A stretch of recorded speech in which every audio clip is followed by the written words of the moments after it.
तो यार हमारी कहानी की शुरुआत वहीं से होती है जहाँ पे जिंता और शिरायुकी मिलकर अब मजे कर रहे होते हैं। और जहाँ तक शिरायुकी की बात है, किसी को उसका चेहरा तक याद नहीं है, तो जिस वजह से वो पहचान ही नहीं जा रही होती कि वो इस जगह की प्रिंसेस है। इवन के जो इनकी तीसरी फ्रेंड होती है वो भी शिरायुकी को नहीं पहचानती, जबकि ये लोग मिलकर बचपन में खेला करते थे एक साथ। अपनी बेस्ट फ्रेंड के रेस्टोरेंट में खाना खाने के बाद ये लोग उसी नदी के पास चले जाते हैं जहाँ पे एक साथ खड़े होके बचपन में इन्होंने एक दूसरे से वादे किए थे। और यहीं पर शिरायुकी रिवील करती है कि हमारे मुंह बोले बाप ने अपने बेटे के साथ मेरा रिश्ता तय कर दिया, जिसका नाम साकुन होता है। वो बताती है, वो समझाती है कि मुझे मालूम है चिंता कि तुम अपनी ड्यूटीज के साथ किस कदर लॉयल हो, पर प्लीज मुझे ये कहने दो, वरना मेरी पूरी जिंदगी पछतावे से बड़ी रहेगी। वो जिंता को फाइनली कह ही देती है कि वो उससे कितना ज्यादा प्यार करती है और उसके साथ भागकर फैमिली शुरू करना चाहती है। तो आगे से जिंता भी उसके हाथ को पकड़ते हुए कहता है कि वो भी इससे बहुत ज्यादा प्यार करता है, पर साथ ही साथ वो उसे याद दिलवाते हुए कहता भी है, पर तुम्हें इस बात को समझना होगा,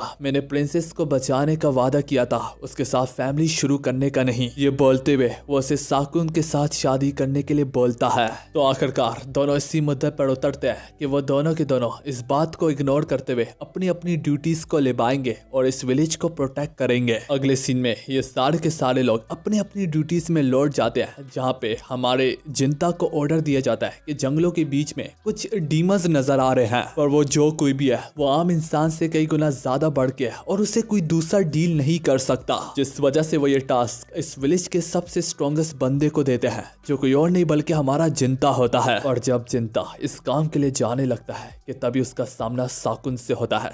साकुन यहाँ पे उसे दीवार से टिकाते हुए कहता है कि तुम्हें क्या हो गया है। साकुन बताता है कि चाहे भले वो इसके खिलाफ कम्पीट करता था, लेकिन वो जानता है कि शिरायुकी और जिंता एक दूसरे के लिए बने हैं, तो आखिर जिंता ऐसे क्यों बर्ताव कर रहा है जैसे उसे शिरायुकी की परवाह नहीं है। यहाँ पे साकुन गुस्से से कहता है कि तुम्हें मालूम भी है कि उसकी शादी मेरे साथ तय कर दी गई है और तुमने इस बात को लेकर कुछ भी नहीं बोला। तो जिंता सबसे पहले उसे अपने गिरबान को छोड़ने के लिए बोलता है और इसके बाद वो कहता है इसी में सबकी भलाई है और बेहतर यह होगा कि तुम भी इस बात को एक्सेप्ट कर लो कि वो तुम्हारी होने वाली बीवी है, इसमें मेरी भलाई है और शिरायुकी की भलाई है। इसके बाद वो साकुन को वहीं पे हैरान का हैरान छोड़ के अपने मिशन के लिए जाने लगता है, एक ट्रू वॉरियर की तरह। अब कहानी उन्हीं जंगलों वाले डीमंस पे जाती है जो कि काफी वक्त से सुजुमे पे नजर रख के बैठे हुए थे, कि उन्हीं में से एक लड़की यहाँ पे सुजुने के पास चली जाती है, जबकि दूसरे डीमन का आमना सामना हमारे मेन कैरेक्टर जिंता से जंगलों के बीच में होता है। वो डीमन जिंता पे बाड़ी पड़ते हुए उस पर हमला कर देता है, लेकिन जिंता ने भी कच्ची गोलियां नहीं खेल रखी होती है।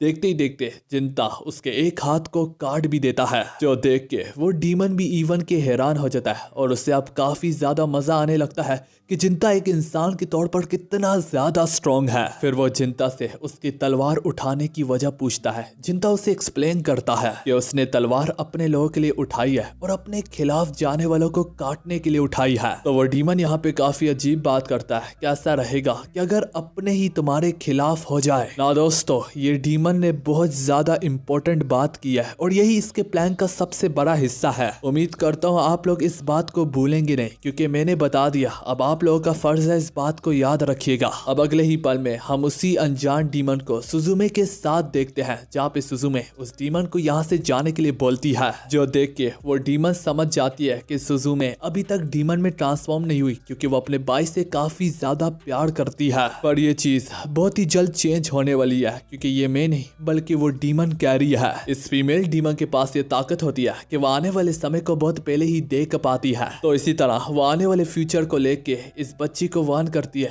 कि बहुत जल्द कोई अपना तुम्हारे भाई को चोट पहुंचाएगा, उससे धोखा देकर। तो यार वो अपनी इसी ताकत का इस्तेमाल करके सुजुने को मैनिपुलेट करते हुए उसे आने वाली फ्यूचर की एक झलक दिखाती है, जहाँ पे शिरायुकी जो होती है वो साकुन के लिए अपने कपड़े उतार देती है और उनके बीच में टापाटाप होने लगता है। ये देख के सुजुने पूरे तरीके से अंदर से टूट जाती है, पर अभी भी कहीं ना कहीं वो इस सच्चाई को कबूल करने के लिए तैयार नहीं थी। तो वो डीमन उससे अपने साथ आने के लिए बोलती है, उससे ये फ्यूचर अपनी आंखों से देखने के लिए। उसी और कहानी दोबारा से जिंता और उस इंटेंस बैटल पे जाती है, जहाँ पे अब धीरे धीरे करके वो डीमन को ज्यादा ही हमारी जिंता पे बाड़ी पार रहा होता है। इसी लड़ाई के बीच में यहाँ तक जिंता का एक हाथ भी कट जाता है और साथ ही साथ उसकी तलवार के 2 टुकड़े हो जाते हैं, जो डीमन के लिए जिंता की एक गलती होती है, पर असल में वही तो जिंता के लिए एक सुनहरा मौका होता है। वो अपने शॉट के उसी टूटे हुए टुकड़े को अपने हाथों में दबोचते हुए सीधा जाकर उस डीमन के दिल में थोप देता है मेरे भाई लोगों। और मरते हुए वो डीमन हमारे जिंता को कुछ ऐसा बताता है जो कि शायद से जिंता को इस वक्त तो समझ में ना आए, लेकिन वो उससे कुछ ऐसा बताता है जो कि अभी भी जिंता को पूरे तरीके से हिला के रख डालता है। वो बताता है कि तुम लोग आपस में ही लड़ पड़ोगे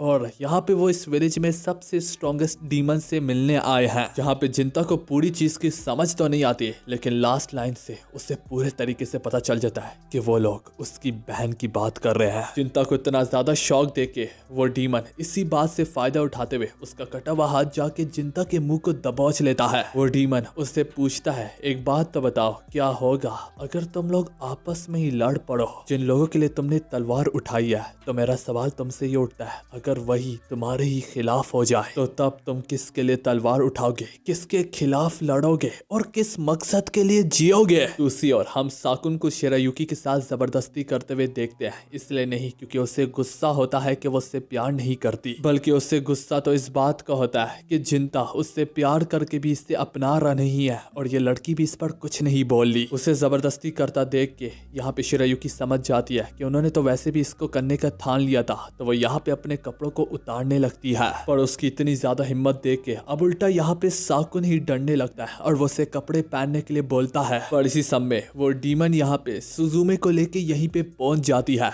और सुजुमे उसे नंगा किसी और के साथ अपने आंखों से देखती है। कहानी जिंता पे जाती है। हमें दिखाया गया था कि जिंता यहाँ पे बेहोश होकर गिर गया था, पर वो जब दोबारा उठता है तो उसका कटा हुआ हाथ वापस जुड़ चुका होता है। बस से बदतर उस डीमन की बॉडी भी गायब होती है। पर इससे पहले वो ये सब कुछ प्रोसेस भी कर पाता कि उसकी नजर विलेज पे पड़ती है, जो कि इस वक्त आग से बड़ा पड़ा होता है। कहानी सुजुमे पे जाती है, जहाँ पे सुजुमे का दिल टूट चुका होता है। वो बताती है कि वो भी अपने बड़े भाई को कितना चाहती थी और वो भी उससे एक दिन शादी करने का सपना रखती थी, लेकिन जब उसने देखा कि उसके बड़े भाई को तुम पसंद हो तो उसने अपने आप को दूर कर दिया, सिर्फ और सिर्फ अपने बड़े भाई को खुश देखने के लिए। पर तुम तो रंडी निकली। ये सब कुछ जानते हुए भी वो डीमन उससे मजीद मैनिपुलेट करती है और यहाँ पे शिरायुकी को मारने के लिए बोलती है। उसकी यही बात यहाँ पे सुजुमे पे भारी पड़ जाती है और वो कम्प्लीटली एक डीमन में बदल जाती है। साकुन यहाँ पे प्रिंसेस को बचाने की कोशिश तो करता है, लेकिन वो दूसरी फीमेल डीमन उसे अपने साथ बाहर ले जाती है और आखिर में सुजुने इसी तलवार से प्रिंसेस को मारने लगती है, जिस तलवार को वो लोग परसों से बचाते चले आ रहे हैं। अब जैसे तैसे करके यहाँ पे हमारा जिंता पहुंचता ही है। वो भागते हुए जाके अपनी प्रिंसेस को गले लगाता है, लेकिन उतने में सुजुमे उसके गले को काट देती है। थोड़ी देर में अपनी बहन के बर्ताव से यहाँ पे जिंता को भी मालूम पड़ जाता है कि वो कोई रैंडम डीमन नहीं है, बल्कि उसकी बहन है। वो उसे पूछता भी है, तुमने ये सब कुछ क्यों किया? तो वह बताती है कि शिरायुकी तुम्हें धोखा दे रही थी, जबकि उससे क्या मालूम ये सब कुछ हमारे जिंता ने ही उसे करने के लिए बोला होता है। और ये सब कुछ सुन के जिंता यहाँ पे काफी ज्यादा ट्रॉमेटाइज हो जाता है। वो बोलता भी है कि तुमने उन लोगों को मारा जिन्होंने तुम्हें खाना दिया, तुम्हें रहने की जगह दी, तुम्हें छत दी। और उसे एहसास होता है कि हाँ यार, जिस छोटी बहन को वो प्यार करता था वो अब सुजुमे नहीं है, बल्कि एक डीमन है। उस रात में जिंता ने अपने प्यार को खोया ही सही, लेकिन साथ ही साथ अपनी बहन की इंसानियत को भी खो दिया। अब हम देख पाते हैं जिंता के न्यू हाथ में भी अचानक से डीमन पावर्स एक्टिवेट होने लगती है और वो यहाँ पे अपनी बहन पे टूट पड़ता है। सुजुमे अपने भाई को अपने ऊपर हमला करता देख काफी ज्यादा दुख भरे अंदाज से कहती है कि मुझे सब ने छोड़ दिया जिनसे मैं प्यार करती थी। हाँ दोस्तों, यही है वो डीमन की बात जो कि उसने कहा था हमारे जिंता से कि अगर तुम्हारे अपने चाहने वाले ही तुम्हारे खिलाफ हो जाए तो तुम किसके लिए तलवार उठाओगे। और ये बात सब जिंता के लिए नहीं बल्कि सुजुमे पे भी काफी कम्प्लीटली फिट बैठती है। उसने देखा शिरायुकी ने उसे धोखा दिया और अब उसका भाई भी उसके खिलाफ जा रहा है। उनके बीच में एक खतरनाक लड़ाई होती है, जहाँ पे चाहे भले ही जिंता डैमेज तो लेता है, पर वो इसी पल का इंतजार कर रहा था। अब बस वो उसे खतरनाक किस्म के वार से उसका काम तमाम करने ही वाला होता है। उन दोनों को यहाँ पे वही पल याद आ रहा होता है जहाँ पे उसकी छोटी बहन ने हमारे जिंता से कहा था कि आपको चाहे भले ही कितना भी गुस्सा आ जाए, आप मुझे चाह के भी थप्पड़ नहीं मार पाएंगे। पर इसी के साथ जिंता अपने जानलेवा वार से उसको उड़ा के फेंकता है, जिस वार से सुजुमे काफी बड़ी डैमेज तो लेती है, लेकिन इसके बावजूद भी उसकी सांसें अभी भी चल रही होती है। सुजुमे यहाँ पे बिल्कुल अपनी आदमोया हालत में होती है, जिंता उसके पास हमेशा के लिए अब दोबारा से काम को तमाम करने के लिए आगे बढ़ता है। पर इससे पहले उसका वार यहाँ पे सुजुमे को लग भी जाता